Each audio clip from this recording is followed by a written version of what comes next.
Hi everyone, the Island Stack here. Welcome to another one of my videos. Today I wanted to make a video just showing and detailing the experience that I had with buying my first gold coin from a coin auction. So for those that have seen the video, I purchased this coin a couple of months ago from one of the coin cabinet auctions. This was just a tester to see how the process worked and the ins and outs of how I have to pay and the fees, etc. This was basically a tester coin, and it was up for, I think I paid around 50% of the RRP of when these were released by the Royal Mint, and it was already graded. So that was just the tester. But recently I've just purchased a gold half sovereign from them. So as you can see, based on this little sleeve, I have a King George V half sovereign, lot number 44. So this was let's see if I can get that to focus. So I have a 1914 half sovereign that was listed as fine / potentially extremely fine as a grading for it. I have had a look at it under a loom or a loop, whichever way it is, sorry, just to see the detail. I'm not sure if it's worth sending off to grade. I'm not entirely sure on the best course of action for slightly older coins. I've compared it to the MS63 Australia one that I have here, and there's some slight detail differences between the two coins. This one has slightly clearer designs on both sides, whether that be George and the Dragon or on the portrait of King George. But it's very close, so I'm not sure if it would be worth sending it in to see if it would get an MS maybe 63 or a 62.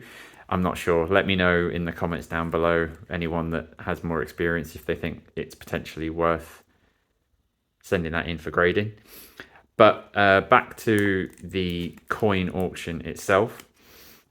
So they've got a number of auctions up at the moment, and there is some pretty good quality coins going for some very low prices. So I presume there's a lot of people at the moment selling coins due to financial difficulties. Obviously the cost of living crisis, mortgages, etc. is all going astronomical at the moment here in the UK.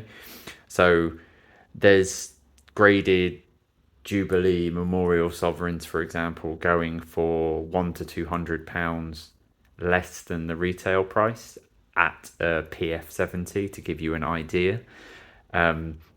But there are some additional things to take into consideration that for fees, etc.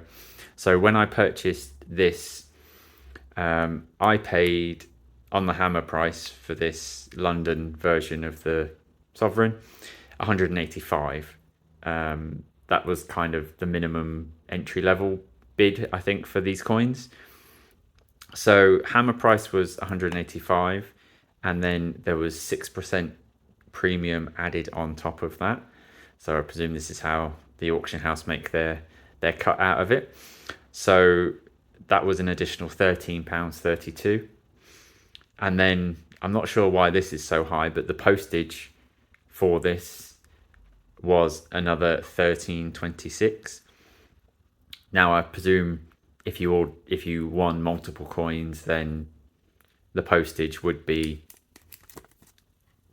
one lot across all of those coins rather than just £13 paid for one coin itself. So if you do get more coins, that would make an even better average across those coins. So in total, this half sovereign was £212.17. Now you'll have to tell me if you think that that's a good deal with the current spot price.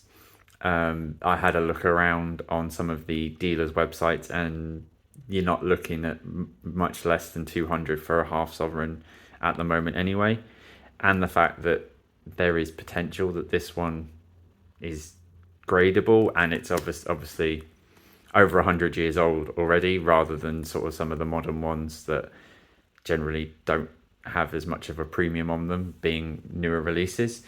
So I'm not sure if this is a good deal or not. You'll have to tell me in the comments down below if you think that £212 for this is a good price. I know what I paid for this graded Australian Sovereign.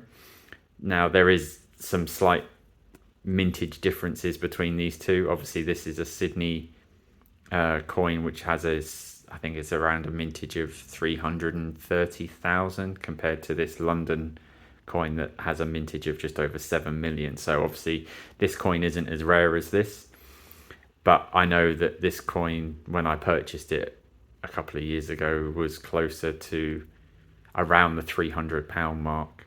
Obviously it's graded, so that will add something to it.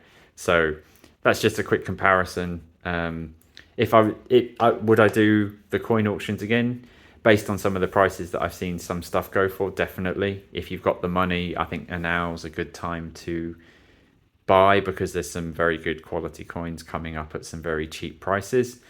But as I said, let me know in the comments down below if you think I've got a good price for this, or if you've bought things from some of these coin auctions, and if you've got any good deals. Let me know down in the comments. But thanks very much for watching. I'll catch you all on the next one.